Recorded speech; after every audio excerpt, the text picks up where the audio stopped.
하나님 말씀 함께 나누겠습니다. 신약성경 빌립보서 1장 27절과 28절 말씀입니다. 신약성경 빌립보서 1장 27절과 28절 말씀. 본문이 길지 않습니다. 한 목소리로 같이 읽도록 하겠습니다. 같이 읽겠습니다.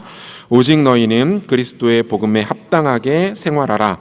이는 내가 너희에게 가보나 떠나 있으나 너희가 한 마음으로 서서 한 뜻으로 복음의 신앙을 위하여 협력하는 것과 무슨 일에든지 대적하는 자들 때문에 두려워하지 아니하는 이 일을 듣고자 함이라.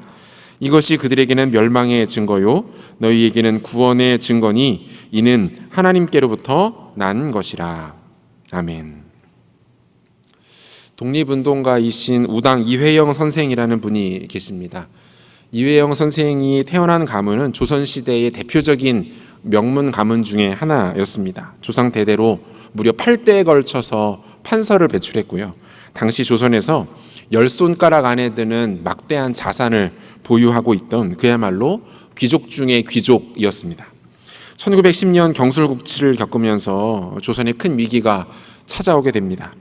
이회영 선생과 형제들은 한자리에 모여서 중요하고도 긴급한 결정을 한 가지 내리게 됩니다.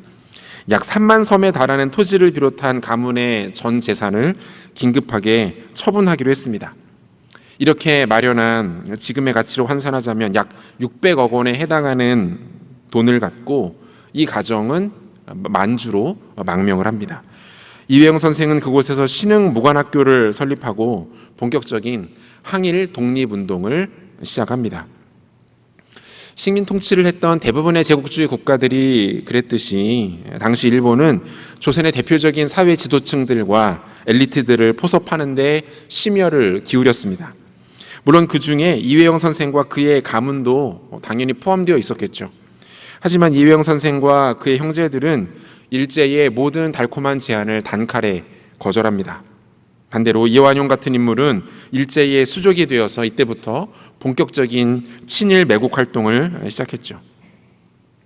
노블레스 오블리주라는 말이 있습니다. 높은 사회적 신분에 상응하는 도덕적 의무라는 뜻인데요. 이회영 선생의 삶과 인생을 잘 설명해주는 개념이라고 생각합니다. 그는 조상 대대에 걸쳐서 명문가의 특권을 누려왔다면 나라와 민족이 위기에 처했을 때는 그에 걸맞는 국가적, 사회적 책임을 감당할 수 있어야 한다라고 생각했던 것이죠. 여러분 어떻습니까? 이것이 진정한 명예이고 품격이고 기품이며 영광 아니겠습니까?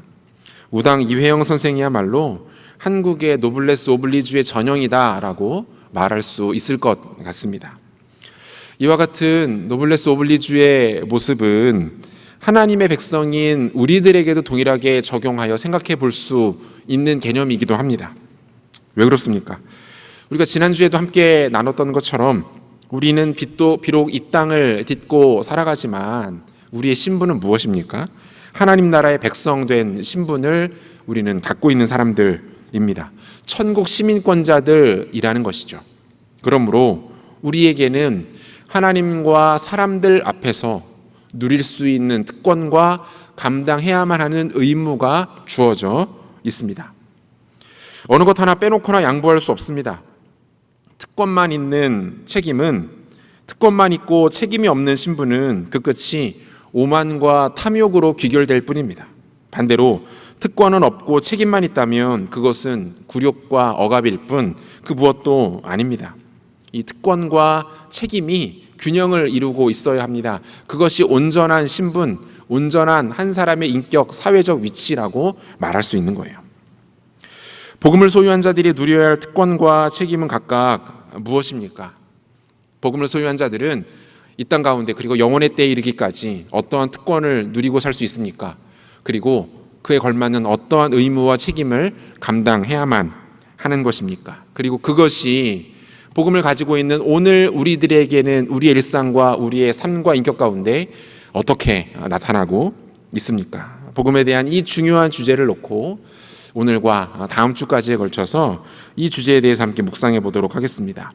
지난주부터 우리가 살피고 있는 이 빌립보서 말씀은요, 바울이 기록한 서신 중에서도 옥중서신에 속합니다. 옥중서신, 말 그대로 그 감옥에서 기록한 편지 라는 뜻이죠. 여기서 말하는 감옥은 그 정식 우리가 생각하는 감옥은 아닙니다. 가택 연금 상태였다라고 말씀드렸어요. 로마 정부는 로마에 도착한 바울이 그 마음껏 로마 곳곳을 돌아다니며 복음 전하는 것을 경계했습니다. 바울을 한 집에 가두어두고는 문 앞에 경비병들을 배치합니다. 방문객들이 그 집을 드나들 수는 있었지만 바울이 집 밖으로 나갈 수는 없었어요. 약 2년간 이어진 가택연금 상태에서 옥중서신이라고 불리는 에베소서, 빌립보서, 골로새서, 빌레몬서 이 네 권의 서신이 기록이 돼요. 그런데 여러분 생각을 해보세요. 지금 바울의 상태가 어떻습니까? 지금 바울이 놓인 처지가 어떤가요? 자유를 박탈당한 상태예요. 단순히 그냥 자유만 박탈당했다 이것만이 아니죠. 공권력에 의해서 일거수일투족을 감시받고 통제받고 있는 상황이죠. 당장 내일이라도 자신에게 어떤 일이 어떻게 일어날지 예측할 수 없는 상황입니다. 이거 쉽지 않은 상황이에요. 당장 내일 바울의 목숨이 제거된다 할지라도 그 누구도 그것을 알 수 없고 정확한 원인과 그것에 대한 책임을 물을 수 있는 그런 형편이 아니라는 거예요. 그래서인지 옥중서신들에는요 특유의 정서들이 나타납니다. 메시지 하나하나에 간결함과 긴장이 묻어나고요. 동시에 그 성찰의 깊이들이 남다른 것들을 볼 수 있어요. 중요한 주제들이 아주 임팩트 있게 다뤄지고 있는 것이 오늘 우리가 살피고 있는 이 빌립보서를 통한 옥중서신들에게서 나타나는 공통된 특징들이라는 거죠. 그 성공회대학교 석좌 교수였던 고 신영복 교수가 쓴 감옥으로부터의 사색이라는 책이 있어요. 그는 젊은 시절 정치범으로 억울한 누명을 쓰고 무기징역을 선고받습니다. 총 20년 20일을 복역하고 사면이 됩니다. 이 책은 그가 감옥 안에서 가족과 그리고 지인들과 주고받은 편지들을 모아놓은 책인데요. 단순한 편지로 이렇게 느껴지지가 않아요. 일반적인 편지처럼 보이지만 남다른 감정, 남다른 그 간절함이 있습니다. 감동과 깊은 사색들이 묻어있는 것들을 볼 수 있어요. 바울이 지금 기록하고 있는 이 옥중서신도 마찬가지라는 것입니다. 당장 내일이라도 세상을 떠날 수 있을 사람처럼 내일 그의 목숨이 끊어지는 것이 전혀 이상하지 않은 사람이 성도들을 향한 사랑과 애정을 가득 담아서 그들에게 꼭 필요한 메시지들을 나누고 있는 것이죠. 오늘 우리가 읽은 본문에도 이 빌립보서 전체의 가장 핵심적인 메시지가 아주 진하게 녹아져 있는 것들을 볼 수 있는데요. 본문 27절을 우리 같이 한 목소리로 읽겠습니다. 오직 너희는 그리스도의 복음에 합당하게 생활하라. 이는 내가 너희에게 가보나 떠나 있으나 너희가 한 마음으로 서서 한 뜻으로 복음의 신앙을 위하여 협력하는 것과 이렇게 돼 있어요. 여러분, 빌립보 교회 성도들을 향한 바울의 가장 간절한 당부와 바람은 무엇입니까? 오직 그리스도의 복음에 합당하게 생활하라 이렇게 말하고 있어요. 여러분, 여기서 오직이라는 말로 번역된 헬라어는 모논이라는 단어가 사용이 되고 있는데요. 모논은 단 한 가지, 유일한이라는 뜻을 갖고 있어요. 영어 성경에는 whatever로 번역을 하고 있는데 사실 원어에 더 가까운 뜻은 only라고 할 수 있습니다. 이게 무슨 말입니까? 당장 내일 어떻게 될지 자신의 신변에 대해서 보장할 수 없는 그런 상황 아닙니까? 그런 그가 사랑하는 성도들에게 주는 권면이에요. 가장 중요한 것을 주겠죠. 가장 핵심적인 것을 주겠죠. 내가 당장 내일 세상을 떠나더라도 너희들에게 이 메시지만큼은, 이 말만큼은 하고 싶다라는 주제들을 소개하지 않을까요? 그 메시지가 뭡니까? 그리스도의 복음에 합당하게 생활하라. 그리스도의 복음에 합당하게 생활하라 였어요.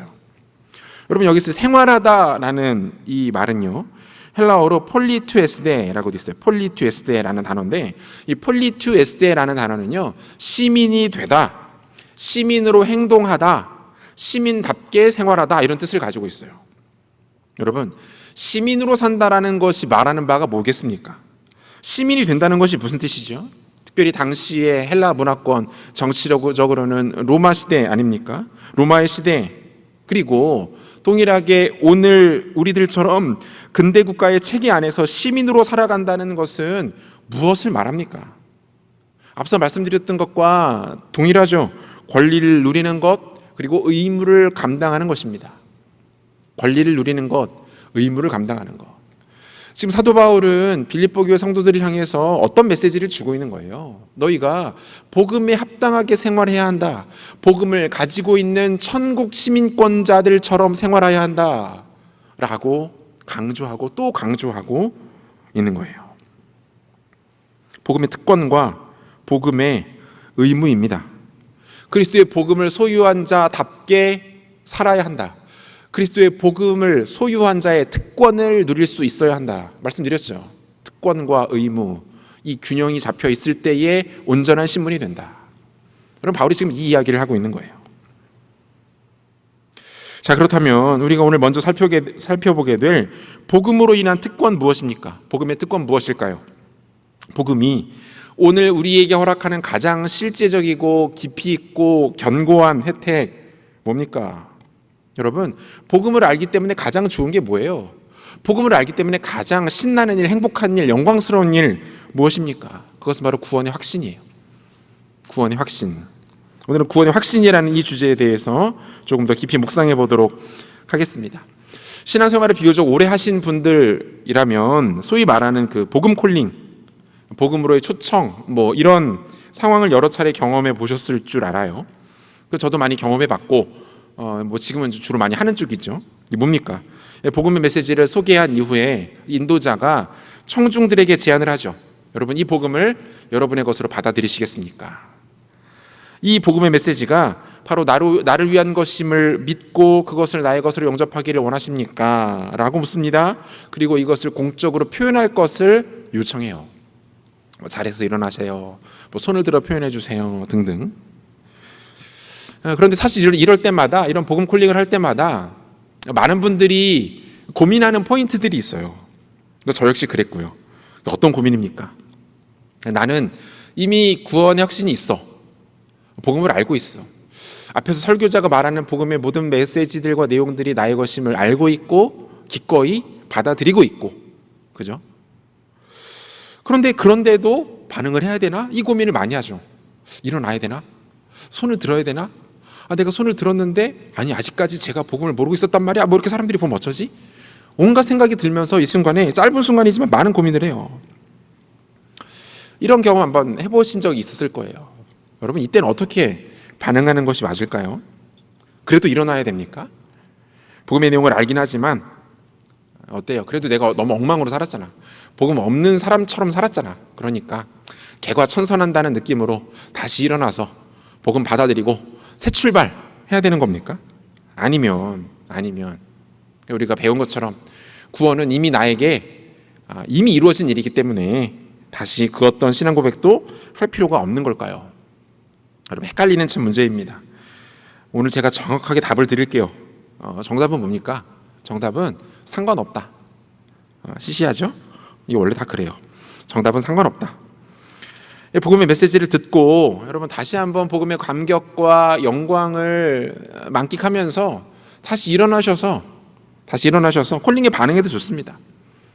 여러분, 복음이 얼마나 좋은 겁니까? 얼마나 좋은 거예요. 축제 아닙니까? 내 인생 가운데 찾아온 가장 큰 축제, 이게 복음 아니에요? 그것을 마치 처음 접할 때처럼, 내가 예수님을 처음 만났던 그 순간처럼 반응하고 일어나서 찬양하고 기도해도 된다는 거예요. 괜찮아요. 어쩌면 이러한 모습들이 우리의 다소 무료해진 신앙생활 가운데 아주 적절한 그럴듯한 활력소가 될 수 있기 때문입니다.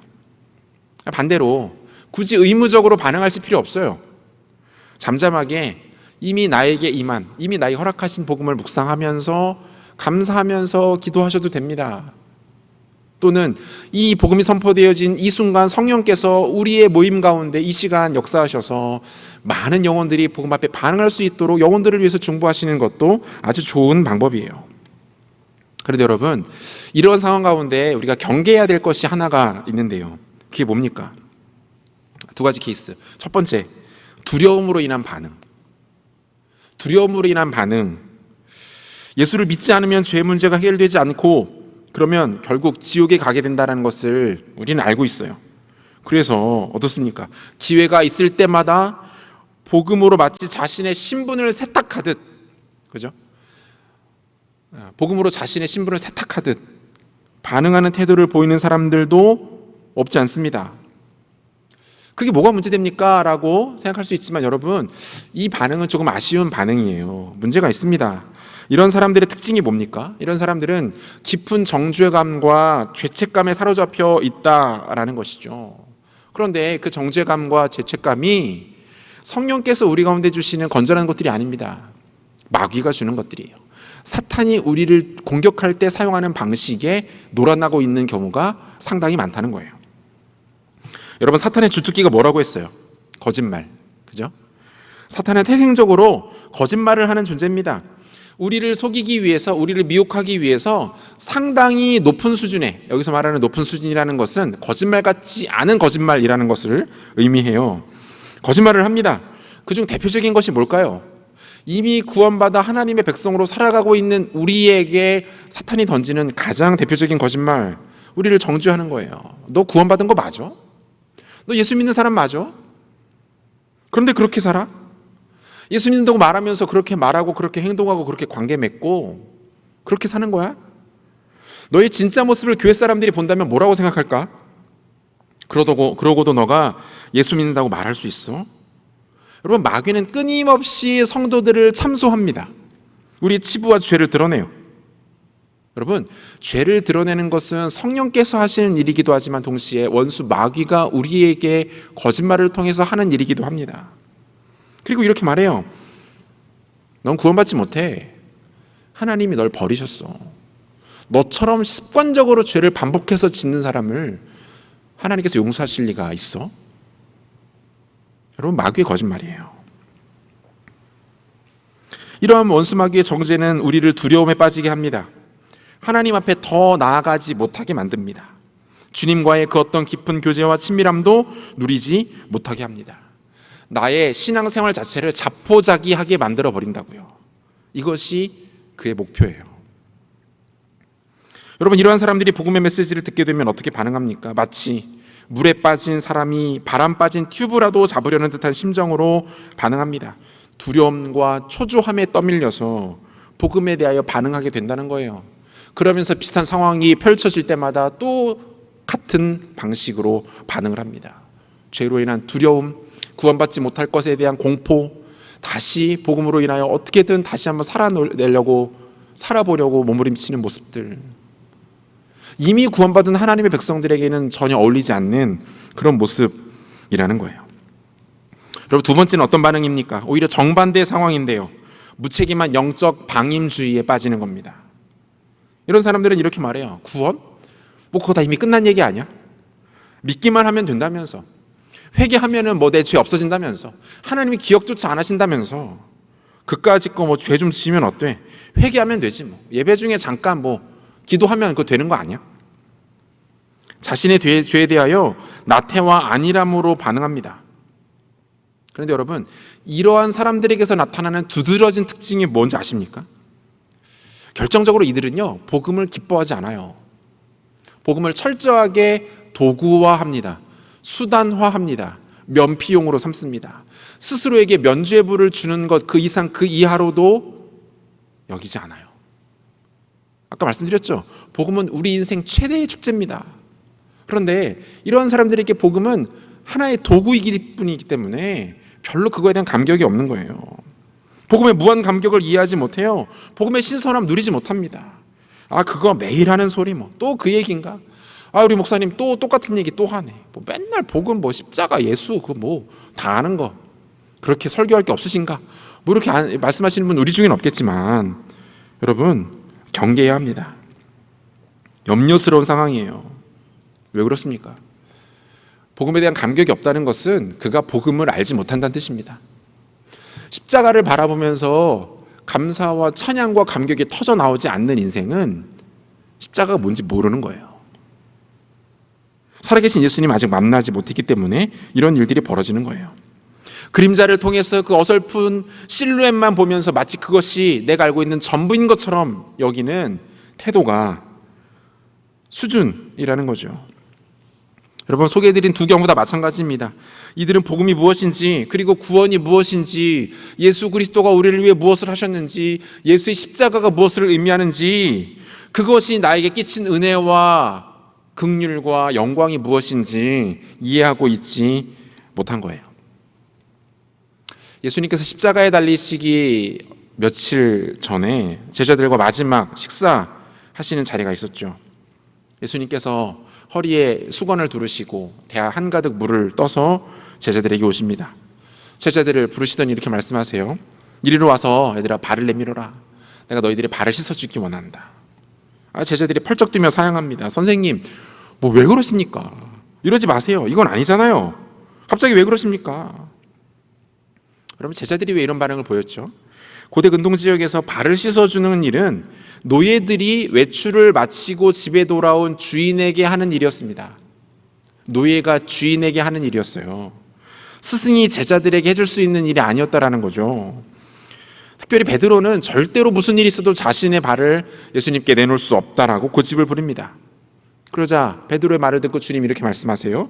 내가 너를 씻어주지 않으면 너하고 나는 아무런 관계가 없는 거야. 우리는 아무런 사이도 아닌 거야. 이 말을 들은 베드로는 깜짝 놀라면서 태도를 바꾸죠. 아이고 주님, 그럴 리가요. 그런 거라면 아예 그냥 목욕을 시켜주십시오. 목욕을 시켜주세요. 역시 베드로 투머치, 그죠? 과해 뭐가. 베드로의 이 과한 대답을 들은 주님께서 이렇게 말씀하시죠. 요한복음 13장 10절. 예수께서 이르시되 이미 목욕한 자는 발밖에 씻을 필요가 없느니라. 온몸이 깨끗하니라. 너희가 깨끗하나 다는 아니니라 하시니. 여러분, 지금 예수님께서 아주 중요한 말씀을 하고 계세요. 두 가지 전제가 발견되죠.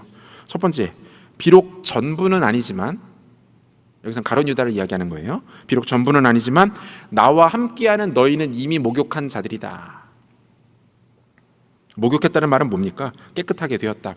다시 말하면 이미 구원받은 자들이다, 이런 말씀이죠. 두 번째, 목욕을 한 자들이라 할지라도 여전히 자신을 청결하게 하는 과정은 필요하다. 그죠? 발을 씻어야 한다고 말씀하시잖아요. 다시 목욕할 필요는 없어. 하지만 너희가 발을 씻어야 해. 여러분, 이 개념이 좀 이해가 되십니까? 우리의 구원과 여전히 완성되어져야 할 구원의 개념에 대해서 말씀하고 있는 거예요. 여러분, 그렇다면 우리가 이미 목욕한 자들이라는 것을 우리는 어떻게 알 수 있습니까? 내가 이미 목욕을 한 상태, 그래서 발만 씻으면 되는 상태, 가룟 유다와 같지 않고 다른 제자들처럼 예수님께서 인정하시는 목욕한 자들과 같은 상태라는 것을 우리가 어떻게 알 수 있습니까? 그리고 그것을 어떻게 확인하고 그것을 인하여 기쁨을 누리기 위해서 우리는 무엇을 점검해 보아야 하겠습니까? 두 가지 점검할 필요 있는데요. 첫 번째, 구원의 확신을 위한 단계 첫 번째는요, 구원의 확신은 나를 부정하는 것, 즉 자기 부인으로부터 시작된다는 거예요. 더 정교하게 말하면요, 자기 부인의 고백을 하는 상태에서부터 시작됩니다. 자기 부인의 고백. 여러분, 하나님 그리고 예수님을 만난 성경에 등장하는 인물들에게서 나타나는 공통적인 모습이 뭡니까? 뭐예요? 본능적인 자기 거부. 그죠? 이사야 선지자 어땠습니까? 그는 거룩한 하나님의 임재를 목격한 뒤에 뭐라고 말해요? 화로다 나여 망하게 되었도다. 화로다 나여 망하게 되었도다. 새번역 성경 보니까 재앙이 나에게 닥쳤구나, 이제 나는 죽게 되었구나, 이렇게 돼 있어요. 예수님을 만난 베드로 어땠어요? 주님, 나를 떠나십시오, 나는 죄인입니다, 이렇게 말했어요. 그런데 여러분, 여기서 중요한 건 뭡니까? 이러한 반응들, 즉 하나님 앞에서 자신을 부인하고 부정하는 모습들이 단 한 번 일어난 단회적인 모습들이 아니라는 거예요. 사도 바울의 고백을 한번 들어볼까요? 로마서 7장 18절에서 20절까지 말씀인데, 내 속 곧 내 육신에 선한 것이 거하지 아니하는 줄을 아노니 원함은 내게 있으나 선을 행하는 것은 없노라. 내가 원하는 바 선은 행하지 아니하고 도리어 원하지 아니하는 바 악을 행하는도다. 만일 내가 원하지 아니하는 그것을 하면 이를 행하는 자는 내가 아니요 내 속에 거하는 죄니라. 여러분, 지금 바울이 뭐라고 말합니까? 그 구체적인 표현만은 다를 뿐이지 지금 이사야 선지자가 보였던 반응, 또 베드로가 보였던 반응과 같아요. 다를 것이 하나도 없습니다. 그가 지금 뭐라고 말하는 거예요? 나는 여전히 죄인이다. 내 안에 죽음이 가득하다. 그래서 내가 그로 인하여 화가 미치게 되었도다, 이렇게 말하고 있는 거 아니에요? 여러분, 바울이 지금 이 고백을 하는 시점은요, 바울이 회심한 지 최소한 20년이 넘은 시점이에요. 바울이 로마서를 기록할 때의 당시는 바울이 다메섹 도상에서 예수 그리스도를 만나서 회심한 지 최소한 20년, 길게는 25년까지 보는데요. 이 정도 기간이 지난 시점에서도 바울은 동일하게 뭐라고 고백합니까? 내 안에 죽음과 절망과 죄악이 가득하다. 그로 인하여 내가 죽게 되었다. 내 안에 사망의 기운이 넘쳐난다. 이 고백하고 있는 거 아니에요? 아마 그가 죽을 때까지 이 고백하지 않았겠어요? 여러분, 무엇을 말합니까? 여러분, 구원의 확신은 철저하게 이 자기 부인의 고백으로부터 시작됩니다. 내가 하나님 앞에 부정되고 내가 하나님 앞에 죄인됨이 고백되지 않으면 구원의 확신은 생겨날 수가 없어요. 자신이 철저하게 부인되어 본 적도 없고 지금도 부인되지 않고 있는 사람이 구원의 확신을 갖는다? 여러분, 그것은 불가능한 일이에요. 있을 수 없어요. 내가 죄인이라는 사실에 대한 처절한 인식이 필요합니다. 죽을 수밖에 없고 끔찍한 하나님의 진노 아래 놓여있는 존재라는 사실을 깨달아야 합니다. 그리고 동시에 어떻게 해요? 내 스스로의 힘과 노력과 의지로는 절대로 아무리 애를 써도 나를 구원할 수 없다라는 사실, 이 항복의 선언이 튀어나와야 해요. 여러분 안에 이 고백이 있다면 여러분에게는 구원이 이미 임했을 가능성이 아주 높습니다.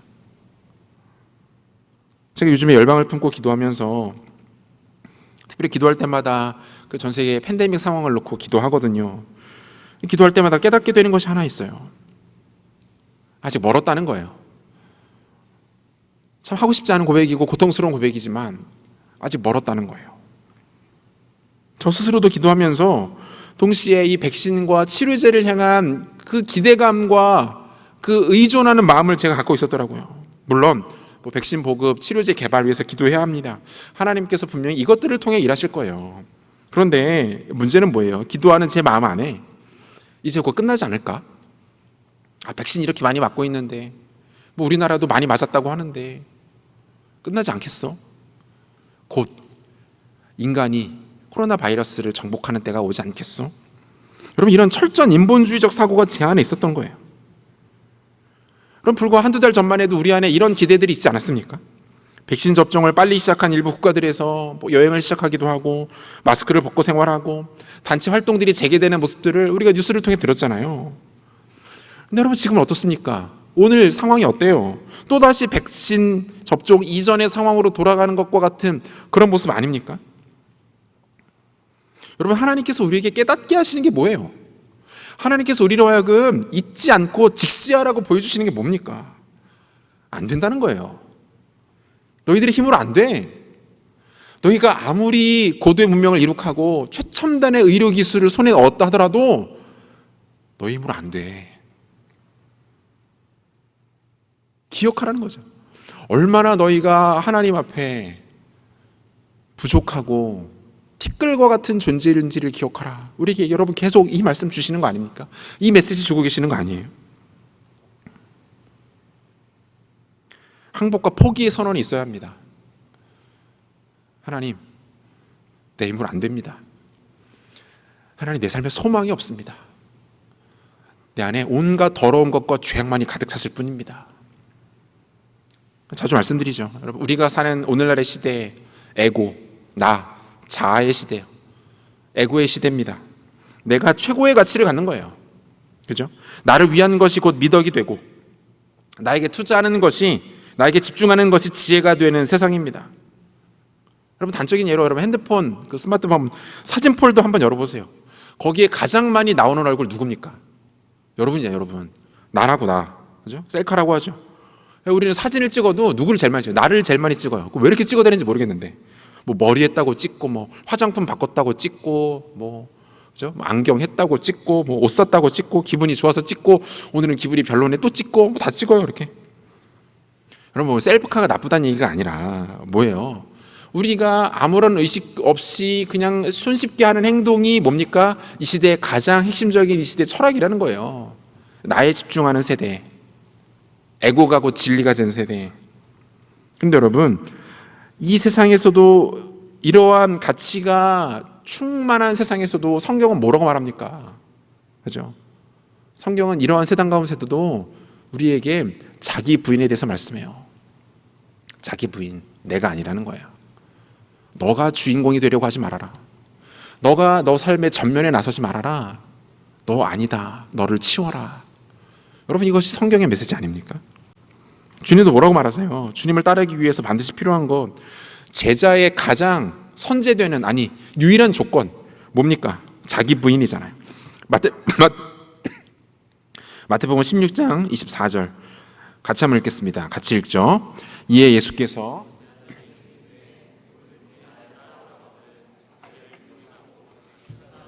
나를 따를 것이니라. 여러분, 자기를 부인하고 그 다음에 뭐예요? 십자가를 지고 주님을 따르는 것. 헬라어 원어를 살펴보면 이 말씀이 시제가 좀 재밌어요. 자기를 부인한다는 동사의 시제는요, 부정과거로 돼 있어요. 부정과거 시제는 과거 한 시점에 시작된 일이 지금까지 계속되는 거예요. 그러니까 상태를 의미하는 거라고 볼 수 있어요. 그러니까 한 번 내가 부정된 상태가 지금까지 계속 이어져 오고 있는 것을 말하고요. 십자가를 지고 주님을 따르고, 여기 이 동사의 시제들은요 다 현재형이에요. 그러니까 어떤 뜻이 되는 거예요? 자기를 부인하고, 자기를 부인한 상태가 과거로부터 지금까지 계속 지속되어져야만 한다는 거죠. 자기가 부인된 상태에서야만 할 수 있는 게 뭐라는 거예요? 십자가를 지는 삶이고 주님을 따르는 삶이다라고 말하고 있는 거예요. 그러니까 주님께서 지금 말씀하시고자 하는 게 뭐예요? 자기 부인이 되지 않으면, 자기를 부인하지 않으면 너희가 십자가를 지는 것도 불가능하고 나를 따르는 것도 불가능하다, 있을 수 없다, 이렇게 말씀하고 있는 거예요. 예수님의 제자가 되기 위해서 가장 우선적으로 나타나야 할 것, 나 스스로를 부인하는 거죠. 자기 부인, 자기 고백, 자기 부인의 고백, 자기 부인의 선언, 그죠? 그리고 그러한 자들에게 어떤 삶이 허락됩니까? 십자가를 지고 주님을 따르는 삶, 사명이 허락되어지고 그 사명을 감당하면서 제자답게 사는 삶이 가능하다. 여러분, 이 말씀이에요. 우리에게 왜 사명이 발견되지 않습니까? 왜 하나님께서 주신 사명 붙잡고 능력 있는 인생, 다이나믹한 인생, 그분의 손에 붙들려서 위대한 인생으로 쓰임받지 못합니까? 시작이 안 되는 거예요. 여전히 내 안에 내가 가득 차 있어요. 자기 부인이 되지 않아요.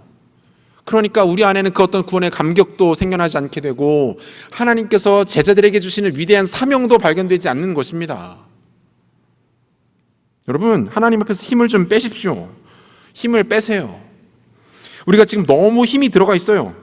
마치 우리가 대단한 일을 해낼 수 있는 것처럼, 대단한 일들을 해야 하는 것처럼. 그렇지 않거든요. 바울의 고백이 그게 진짜 우리의 모습이거든요. 하물며 바울도 자신의 하찮음과 덧없음을 고백하는데 우리는 어떻습니까? 왜 우리 안에 불안과 공포와 두려움과 스트레스와 온갖 마음의 어려운 것들이 우리 안에 찾아와서 우리를 괴롭히니까? 우리가 너무 힘이 들어가 있는 거예요. 우리의 상태는 바울이 말한 것처럼 여전히 형편없이 낮아져 있는 비참한 상태인데, 우리가 스스로 생각하는 내 모습은 이 정도 높이 올라와 있기 때문에 이 간격에서 이런 일들이 벌어지는 것 아니에요? 하나님 앞에 좀 정직하게 서십시오. 그 앞에서 가만히 내 모습을 좀 묵상해 보시라고요. 나를 돌아보라고요. 내가 어떤 존재인지, 내가 얼마나 무기력하고 부족한 존재인지.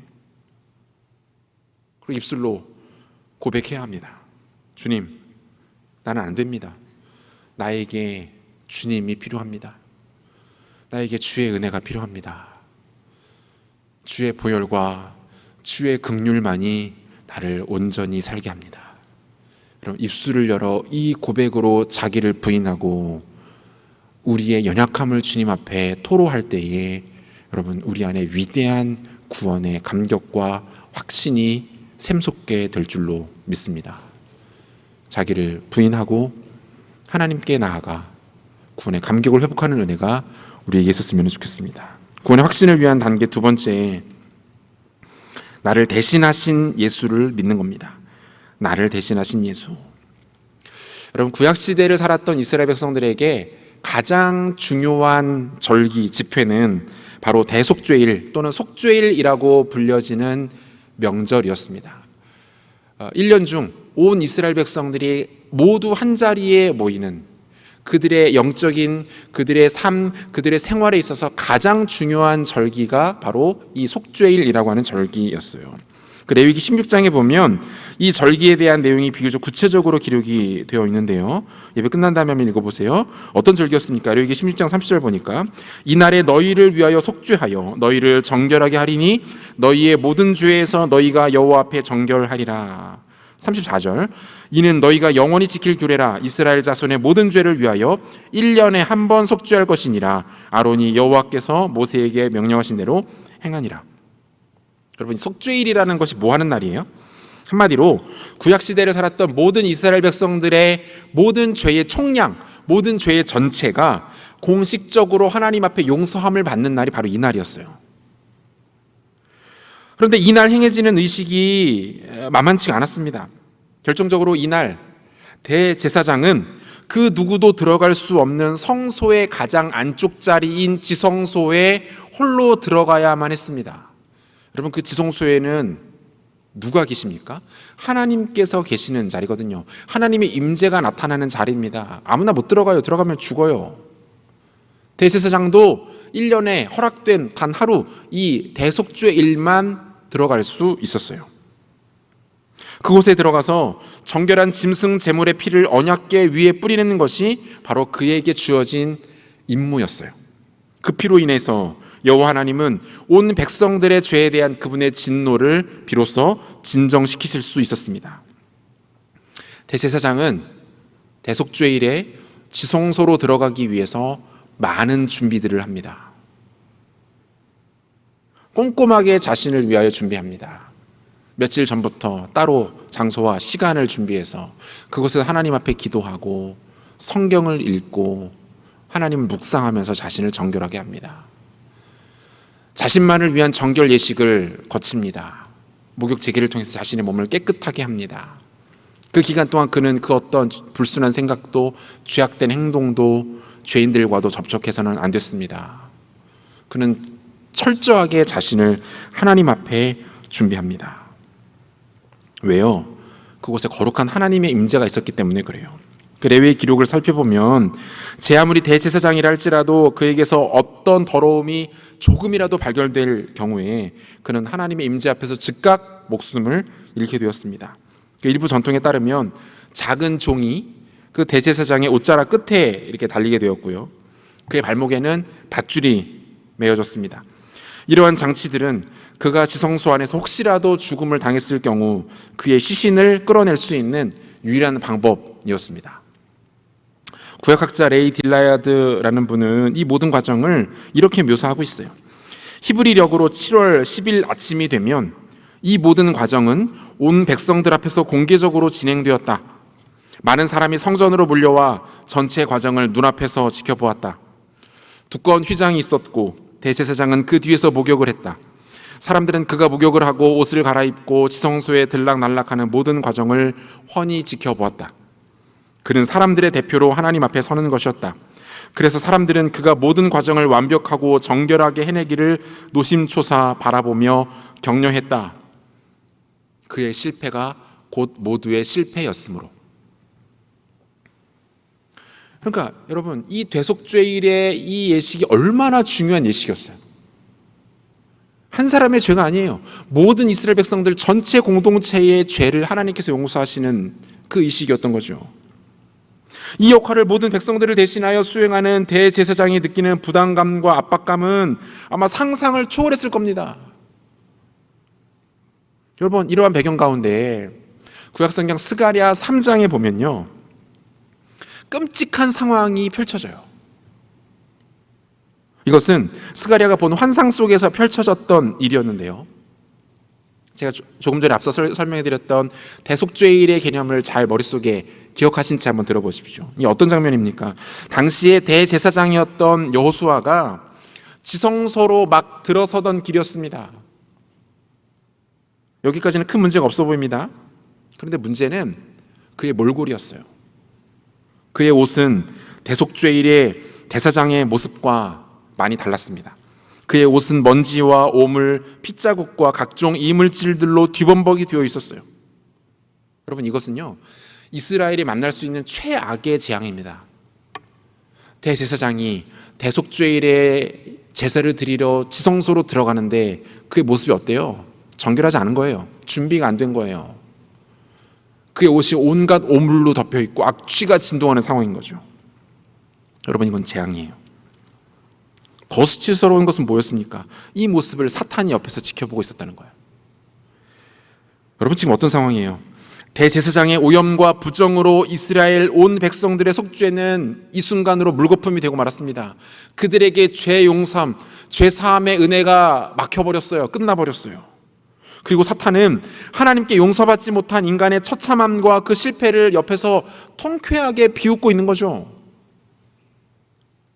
여러분, 이게 스가랴 3장이 묘사하고 있는 장면이에요. 스가랴가 이 모습을 보고, 자신 앞에 펼쳐진 이 환상의 모습을 보고 처절하게 절망하려는 순간에, 그 순간에 주님의 음성이 들려옵니다. 스가랴 3장 4절과 5절인데요. 같이 읽겠습니다. 같이 읽죠. 여호와께서 자기 앞에 선 자들에게 명령하사 그 더러운 옷을 벗기라 하시고, 또 여호수아에게 이르시되 내가 내 죄악을 제거하여 버렸으니 내게 아름다운 관을 입히리라 하시기로, 내가 말하되 정결한 관을 그의 머리에 씌우소서 하매 곧 정결한 관을 그 머리에 씌우며 옷을 입히고 여호와의 천사는 곁에 섰더라. 여러분, 지금 기적과도 같은 일이 일어난 거예요. 하나님의 특별한 은혜가 이 상황 가운데 역사합니다. 하나님이 직접 간섭하세요. 어떻게 하십니까? 그 대제사장 여호수아가 입었던 그 더럽고 오물이 잔뜩 범벅되어 있는 그 옷을 하나님께서 친히 벗기십니다. 직접 대제사장의 부정함을 제거하시는 거예요. 동시에 그에게 지성소에 들어와도 좋을 법한, 들어가기에 마땅한 거룩하고 깨끗한 옷을 입혀주십니다. 정결한 관을 그 머리 위에 씌워주십니다. 여러분, 이 환상이 말하는 바가 뭡니까? 대제사장은요, 어떤 인물이에요? 당대에 가장 종교적이고 동시에 그가 혼자 있을 땐 모르겠지만 어쨌든 자타가 공인하는 가장 거룩하다라고 말할 수 있는 그런 인물 아닙니까? 그런데 그조차 어떻게 된 거예요? 하나님 앞에 서 있는데 그가 철저하게 오염되어 있는 겁니다. 가장 종교적이고 가장 거룩하고 가장 경건하다고 자타가 공인하는 그 사람이 하나님 앞에 섰는데 그 앞에 설 수 없는 존재의 모습이에요. 죽기에 딱 좋은 모습이에요. 그 앞에 설 수조차 없는 모습이에요. 자기 스스로를 아무리 깨끗하게 해보려고 애쓰고 노력해 보더라도 하나님 앞에서는 악취가 진동하는 상태밖에 되지 않는다라는 거죠. 여러분, 이것은 무엇을 말합니까? 이것이 모든 인간의 모습이에요. 저와 여러분들의 모습입니다. 곧 나의 모습이라는 거예요. 우리의 모습이 대제사장 여호수아와 같다는 겁니다. 저는 목사이지만 제 모습이 이것과 같습니다. 철저하게 죄로 얼룩져 있고 실패하고 부도덕하고 나태하고 게으르고 오만하며 교만한 모습이 가득합니다. 이 모습이 저의 모습이에요. 그런데 여러분, 하나님이 어떻게 하십니까? 이러한 인간을 당장에 내치지 않으십니다. 자신이 직접 그의 부정함을 제거하세요. 자신과 함께 있을 수 있는 모습으로 그를 고쳐놓으십니다. 이 모든 일을 하나님께서 직접 하십니다. 그리고 여러분, 이것은요, 이후에 하나님께서 친히 행하시게 될 또 다른 위대한 사건의 시작이 됩니다.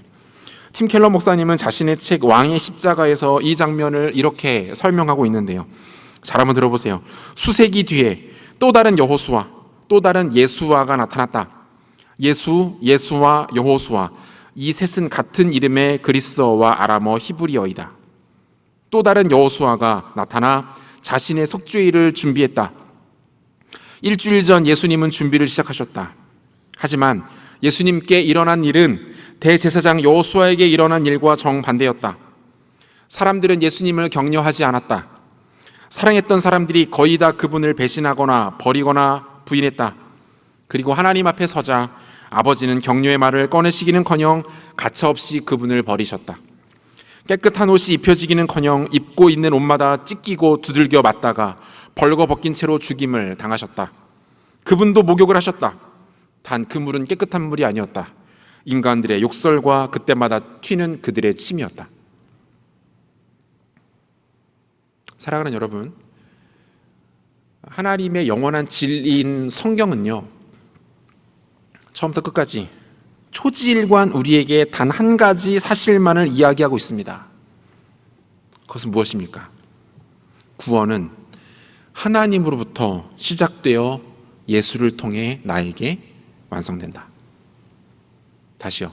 구원은 하나님으로부터 시작되어 예수를 통하여 나에게 완성된다. 여러분, 이것이 성경 전체가 끊임없이 외치고 있는 단 하나의 메시지예요. 우리는 온갖 더러운 옷을 뒤집어 쓴 구약의 제사장 여호수아와 같아요. 하지만 하나님은 어떻게 하십니까? 그런 우리에게서 악취 나는 옷을 하나하나 벗기십니다. 그리고 그 옷을 자신의 하나밖에 없는 아들 예수 그리스도에게 입히십니다. 우리가 죽었어야 될 그 죽음이 그분에게로 넘어갑니다. 그리고 그분에게 있었던 영원한 생명이 우리에게로 옮겨집니다. 여러분, 저는 복음을 이렇게 요약하고 싶어요. 여러분, 복음은요, 나를 대신한 예수, 나를 대신한 예수. 여러분, 이게 복음이에요. 나를 대신한 예수. 나는 어디에도 없습니다. 나는 사라지고 나를 대신하신 예수 그리스도만이 나에게 남게 됩니다. 여러분, 이게 복음이에요. 예수님이 우리에게서 모든 죄를 가져가셨어요. 그리고 자신이 소유하고 계셨던 영원한 흔들리지 않는 의로움을 우리에게 주셨습니다. 성경은 이 이야기를 아주 구체적으로 다양하게 조목조목 이야기하고 있습니다. 우리는 성경의 선언과 성경의 분명한 명시를 통해서 이 사실이, 이 일이 바로 오늘 우리에게 이루어진 일이라는 것을 믿어야 합니다. 사랑하는 여러분, 여러분이 마음을 열어 예수 그리스도를 자신의 구세주요 주인으로 모셔드리고 영접하기만 한다면 이 엄청난 일은 바로 나의 이야기, 나의 사건이 됩니다. 한번 우리에게 일어난 이 구원의 견고하고 영원한 일들은 포기되거나 변질되거나 도태되거나 멈추거나 실패하지 않습니다. 여러분, 왜 구원의 확신을 갖지 못하십니까? 우리의 신앙이 연약해서? 우리가 더 성경을 읽고 기도를 해야 되는데 그렇지 못해서? 아니요. 우리가 성경을 믿지 못하기 때문에 그래요. 성경의 이 명시와 성경의 이 기록을 확인하지 않기 때문입니다. 우리는 성경에 나타난 하나님의 음성을 듣는 대신에 내 안에 드러나는 나의 감정을 믿어버립니다. 우울감, 열등감, 수치감, 죄책감, 정죄감. 그것이 마치 나에게 실제인 것처럼 우리는 여깁니다. 아니요. 성경은 그렇게 말하지 않아요. 우리의 모든 죄를 송두리째 걷어가시고 당신의 모든 생명을 우리에게 주신 그 분께서 우리에게 그렇게 말씀하지 않으십니다. J.D. 그리어 목사가 쓴 구원의 확신이라는 책에서 그는 이렇게 말해요. 그리스도 안에서 내가 하는 어떤 일도 하나님이 나를 더 사랑하시도록 할 수 없고, 내가 한 어떤 일도 그분이 나를 덜 사랑하시도록 할 수 없다. 여러분, 이게 무슨 말이에요? 구원과 생명이 나에게 달려있는 일이 아니라는 것입니다. 예수 그리스도께서 하신 일이에요. 그분이 완성하신 일입니다. 그분이 완성하실 것입니다. 여러분, 이것이 우리 허락된 구원입니다. 성경을 믿으십시오. 예수께서 이미 우리를 위해 행하신 그 일들을 믿으십시오. 나를 대신하신 예수를 손을 뻗어 굳게 붙드십시오. 그때에 우리에게는 흔들리지 않는 구원의 확신들이 생겨나게 될 것이고, 구원으로 인한 감사와 감격과 담대함과 기쁨과 지혜가 여러분들의 심령 깊은 곳으로부터 솟아나와 여러분들을 통치하고 지배하며 다스리는 일들이 일어나게 될 것입니다. 우리는 실패하나 예수는 실패하지 않으십니다. 우리는 넘어지나 예수 십자가는 영원히 승리합니다. 사도 바울은 이 자신에게 허락된 이 구원의 확신을 가지고 이렇게 고백을 해요. 로마서 8장 38절 39절 이 말씀 읽고 말씀 마무리하겠는데요. 같이 읽죠. 내가 확신하노니 사망이나 생명이나 천사들이나 권세자들이나 현재일이나 장래일이나 능력이나 높음이나 기쁨이나 다른 어떤 피조물이라도 우리를 우리 주 그리스도 예수 안에 있는 하나님의 사랑에서 끊을 수 없으리라. 사랑하는 여러분, 예수님이 하셨습니다. 여러분, 이것을 믿으면 됩니다. 우리 안에 죄가 반복되더라도 예수께서 나를 대신하셨다는 이 복음의 메시지를 붙잡고 오늘도 십자가 앞으로 나가십시오. 또 나가십시오. 실패하더라도 나가십시오. 계속 나가십시오. 그 길만이 우리에게 단 하나의 생명의 길이기 때문입니다. 말씀 믿겠습니다. 여러분, 나를 부인하고 예수 바라보세요. 입을 열어 고백하십시오. 나는 부족합니다. 나에게는 소망이 없습니다. 예수 그리스도 당신만이 나의 모든 것 되십니다. 나에게 구원의 감격과 기쁨과 확신을 허락하여 주옵소서. 이 고백이 우리 입에서 터져나갈 때 그 고백은 능력이 되어 우리를 주장하게 될 것입니다. 찬송가 252장 보면 이런 찬양이 있어요. 나의 죄를 씻기는 예수의 피밖에 없네. 다시 정케 하기도 예수의 피밖에 없네. 5절 가사 보니까 영원토록 내 할 말 예수의 피밖에 없네. 나의 찬미 제목은 예수의 피밖에 없네. 예수의 흘린 피 날 희게 하오니 귀하고 귀하다 예수의 피밖에 없네. 이 고백이 우리의 영원한 고백되어서 흔들리지 않는 구원의 확신과 감격 가운데 거하여 이 기쁨을 온전히 누리시는 우리 모두 되시기를 우리 주 예수 그리스도 이름으로 축원합니다. 다 같이 자리에서 일어나겠습니다.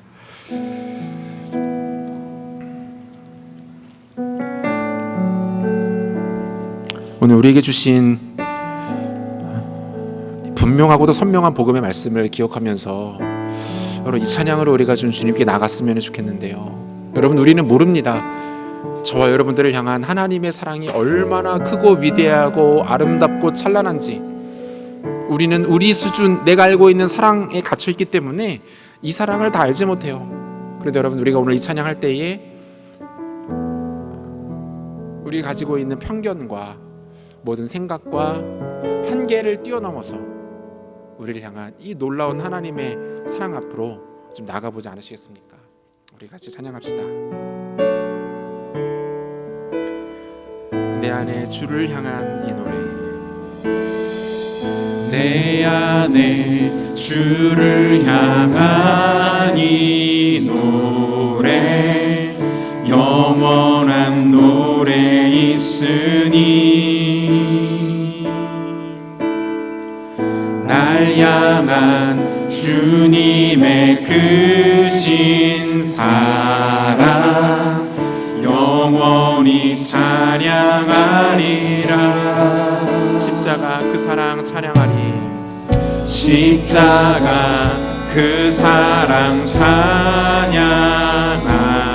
날 구원하신 그 사랑, 구원하신 그 사랑. 내 삶을 드려 찬양하리라. 내 삶을 드려 찬양하. 놀라우신 주의 사랑, 놀라우신 주의 사랑. 우리 다 같이 마음으로 고백합니다. 영원히 찬양하리라. 영원히 찬양하리라. 아름다우신 놀라우신 경험할 수 없는 사랑. 오 위대하신 하나님의 사랑 영원히 찬양하리. 다시 한번 우리의 마음을 모아 내 안에 주를 향한, 내 안에 주를 향한 이 영원한 노래 있으니, 영원한 노래 있으니 우리를 향하신 주님의 사랑을 집중하며 고백합시다. 날 향한 주님의 크신 사랑 영원히 찬양하리라. 십자가 그 사랑 찬양하리. 십자가 그 사랑 찬양. 날 구원하신 그 사랑, 그리스도께서 우리를 대신하여 우리를 구원하셨습니다. 내 삶을 드려 찬양하리라. 드려 찬양하. 놀라우신 주의 사랑, 놀라우신 주의 사랑. 우리 마음 모아 선포합시다. 영원히 찬양하리라. 영원히 찬양하리라.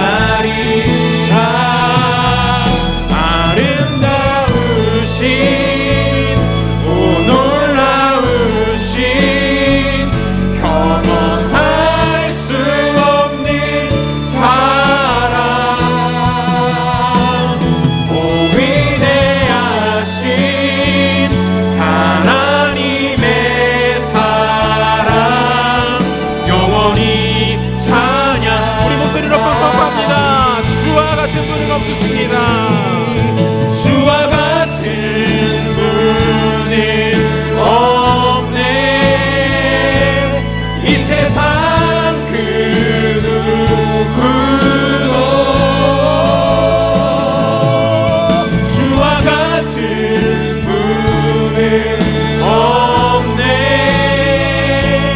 누구도 바꿀 수 없네. 다시 한번 주와 같은 분은 없으십니다. 네. 주와 같은 분은 없네. 이 세상 그 누구도 주와 같은 분은 없네. 선포합시다. 누구도 바꿀 수 없네. 아름다우신 오 놀라우신 경험할 수 없는 사랑. 위대하신 우리 하나님의 사랑을 찬양합니다. 하나님의 사랑 영원히 사냐. 우리 목소리 높여 고백합시다. 십자가 고통당하사 십자가 고통당하사 버림받고 외면당하시네. 버림받고 외면당하셨네. 짓밟힌 장미꽃처럼 나를 위해 죽으셨네. 나의 다시 한번 십자가 고통당하사 십자가 고통당하사 버림받고 외면당하셨네. 짓밟힌 장미꽃처럼 나를 위해 죽으셨네. 나의 십자가 고통당하사 십자가 고통당하사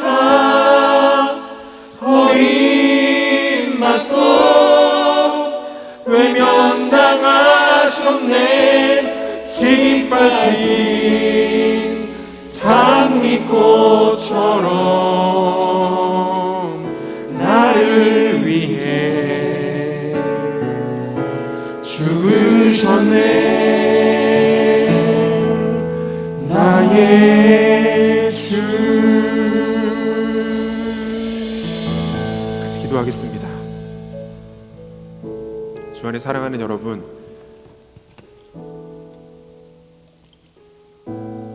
우리에게는 아무런 가치가 없습니다. 굳이 설명하지 않아도 알잖아요. 우리가 지난 한 주간 어떻게 살아왔는지, 심지어 이 예배를 드리는 중간에도 우리는 어떠했는지, 하나님 앞에서 우리는 어떤 모습이었는지 굳이 장황하게 설명드리지 않겠습니다.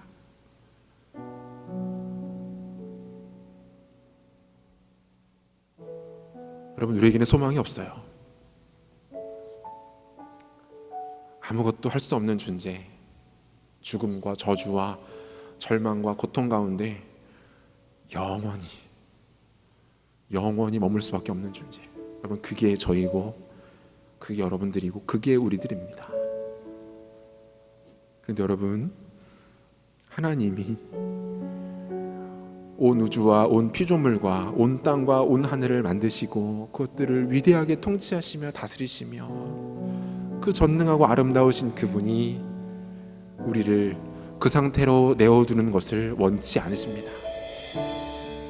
그분은 당신이 하나밖에 없는 아들 독생자 예수 그리스도를 우리와 똑같은 모양으로 이 땅에 보내셨고요, 우리에게 있는 그 모든 수치와 더러움과 추악함과 저주스럽고 흉물스럽고 극혐할 만한 것들을 당신의 죄 없는 아들 예수 그리스도 위에 덮어 씌우십니다.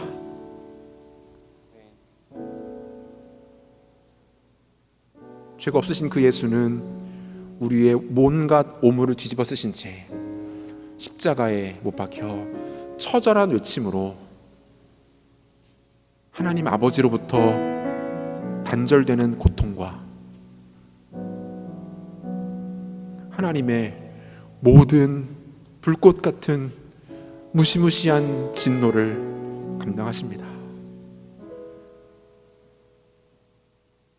여러분, 우리가 그런 존재들이라는 거예요. 그 일들이 우리에게 일어난 일들입니다. 여러분, 이 시간 다시 한번 하나님 앞에 우리가 허락되어진 이 복음의 놀라운 가치들과 비밀들을 묵상하며 기도했으면 좋겠어요. 하나님, 나를 위해 허락하신 이 복음의 일들 가운데 우리가 다시 섭니다. 그리고 그 복음 앞에 다시 머뭅니다. 우리는 번번이 실패했고 오늘 또한 무너졌지만 이 예수의 복음이, 이 피 묻은 예수의 십자가 위에서 외쳐졌던 그 처절한 비명과 그 모든 것들을 포기하면서까지 우리를 사랑하신 그 하나님의 사랑이 우리를 다시 한번 일으킬 것들을 믿으며 고백하며 나아가오니, 하나님 이 순간 우리에게 다시 한번 복음의 은혜를 허락하여 주시옵소서. 복음의 아름다움을 허락하여 주시옵소서. 복음 가운데 다시 한번 우리가 들어가 하나님의 영광스러운 복음 앞에 다시 서서 그 복음의 풍성함 가운데 젖어드는 오늘 예배 시간 될 수 있도록, 이 기도 시간 될 수 있도록 주님 은혜를 베풀어 주시옵소서. 함께 기도합시다. 하나님 아버지, 우리가 다시 한번 예수 십자가 복음 가운데로 나아가기를 원합니다. 나를 위해 십자가 달리신 예수의 복음, 예수의 보혈, 예수의 놀라운 은혜 가운데로 우리가 들어가기를 원합니다. 하나님 아버지, 우리는 실패하고 깨어지고 넘어졌지만 하나님, 우리는 멀어지고 다시 한번 죄 가운데 반복되고 우리 지키지 못할 문제처럼 우리의 모습이 멀어졌지만 하나님, 우리를 사랑하시는 하나님께서 하나님, 우리의 모든 오물을 덮으시고 우리의 모든 죄악을 뒤집어쓰신 예수 그리스도를 향하여서 우리를 외치는 은혜 가운데로 나가니 하나님, 주 백성들의 마음을 주시옵소서. 하나님 아버지, 우리가 오늘 좀 내려놓습니다. 다시 한번 새롭게 하여 주시옵소서. 복음의 은혜를 못 지켜주시옵소서. 우리 감격을 받을 수 있도록 축복하여 주옵소서. 우리가 다시 한번 십자가 복음으로 나가기를 원합니다.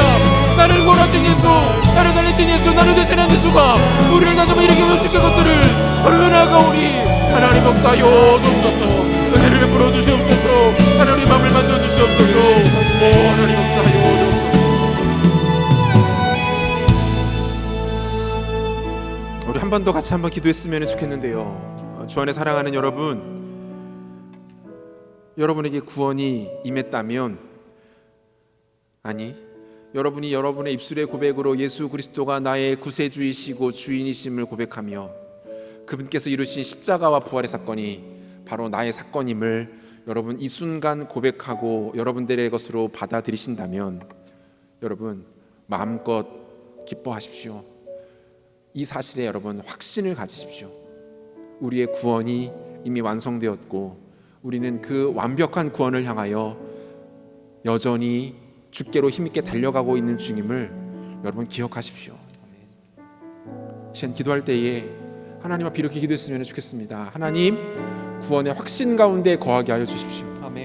두려움과 망설임과 주저함과 염려와 근심과 수치와 열등감이 아닌 구원의 확신이 나의 감정과 나의 인격을 주장하게 하여 주옵소서. 예수 십자가를 통한 그 구원이 나에게 이미 이루어진 사건이고 절대로 흔들림 없는 사건이라는 것을 나로 다시 한번 깨닫게 하여 주시고, 구원의 감격과 확신과 기쁨과 영광과 그로 인한 지혜와 풍요로운 모든 하나님의 것들이 우리의 심령과 우리의 삶 가운데 역사하는 귀한 은혜를 오늘 나에게 허락하여 주시옵소서. 나에게 역사하여 주시옵소서. 함께 기도하겠습니다. 하나님 아버지, 감사합니다. 사랑하는 제 백성들 사랑하여 주시고 아버지는 구원의 영광과 하나님 능력과 하나님 구원의 확신 가운데 거하게 하여 주시니 감사합니다. 예수 십자가가 나를 위한 사건이었고 예수의 죽음과 예수의 부활이 바로 나를 위한 것이었음을 고백합니다. 이 고백으로 나가는 제 백성들 가운데 흔들리지 않는 구원의 확신을 허락하여 주옵소서. 우리의 주저함과 망설임과 근심과 염려와 불안과 공포가 떠나가게 도와주시고 예수 십자가의 구원의 확신과 그 영광이 오늘 우리의 심령 가운데 충만하게 임하게 하여 주시옵소서. 오, 사랑하는 주님, 사랑하는 남서른의 성경 공동체 가운데 하나님 구원의 확신을 허락하여 주옵소서. 흔들리지 않는 구원의 확신, 나도 버리고 맺던 것처럼 그 못도 걷던 것도 우리의 하나님의 사랑을 끊을 수 없음을 선포하며 나가는 하나님의 예배를 드릴 수 있도록 하나님 내리며 보내주셔서 예수님을 기도합니다. 우리의 은혜가 하나님의 은혜를 수 있도록 하나님을 잡아주시고 하나님의 은혜가 흔들릴 수 있도록 하나님을 잡아주옵소서. 하나님의 은혜를 수 있도록 하나님을 수 있도록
주님 감사합니다. 우리가 우리의 모습을 너무나도 잘 아는 것처럼 우리에게는 아무런 소망도 생명도 기대도 선한 것도 가치도 없었습니다. 우리는 처음부터 그런 존재였고 그렇게 살다가 그렇게 멸망당할 존재, 그 이상도 그 이하도 아니었습니다. 하지만 주님, 그 수많은 사람들 중에서 우리를 당신의 것으로 지명하여 부르시고 특별히 너무나도 영광스럽고 아름다운 청년의 때에 예수의 복음을 만나게 하시고 그 복음이 나의 사건으로 빚어지게 하시고 그 복음이 나를 영원한 행복과 생명과 기쁨과 영광으로 안내한다라는 사실 앞에 서게 하여 주시니 감사합니다. 하나님 아버지, 우리에게 허락되어진 이 복음이 정말로 크고 귀하고 아름답고 영광스럽고 능력 있는 것인데 우리는 어리석게도 이것을 참 많이 놓치며 살아갑니다. 이 특권을 누리지 못한 채 살아갑니다. 그래서 여전히 나에 집중하며 살아가고 이 시대가 말하는 가치가 진리인 양, 전부인 양 그것을 따라 혈안이 되어 불안해하며 두려워합니다. 망설이며 낙심합니다. 좌절하며 열등감에 빠집니다. 비교의식에 빠지고 수치감을 느낍니다. 복음의 영원한 특권이 우리 가운데 허락되어 있음에도 불구하고 마치 복음을 단 한 번도 들어본 적이 없는 사람처럼 살아갑니다.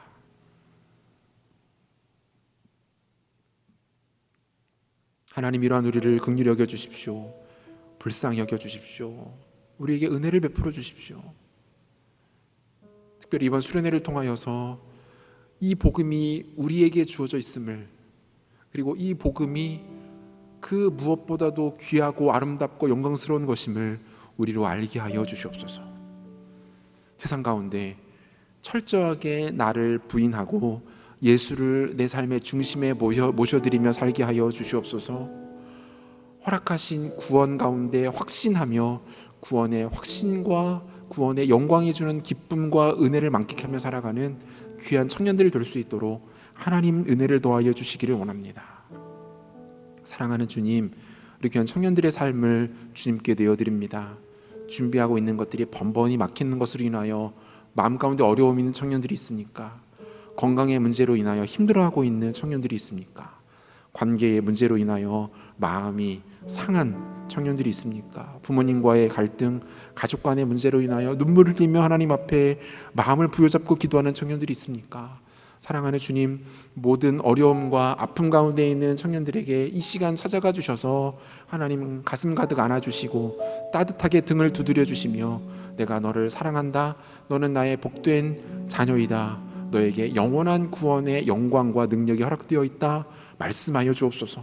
그로 인하여 위로를 얻고 힘을 얻고 새 힘을 얻어 하나님 더 사랑하는 신실한 주의 백성들 될 수 있도록 하나님 축복하여 주시옵소서. 인생길을 활짝 열어주셔서 좋은 기회들을 만나게 도와주시고 좋은 사람들을 만나게 하여 주옵소서. 물질의 복을 더하여 주옵소서. 건강의 복을 더하여 주시옵소서. 어딜 가든 하나님 주신 사명을 기억하며 사명대로 살아가야 주 앞에 풍성한 열매를 올려드리는 복된 인생 살아가는 귀한 청년들의 인생 될 수 있도록 하나님 역사하여 주시옵소서.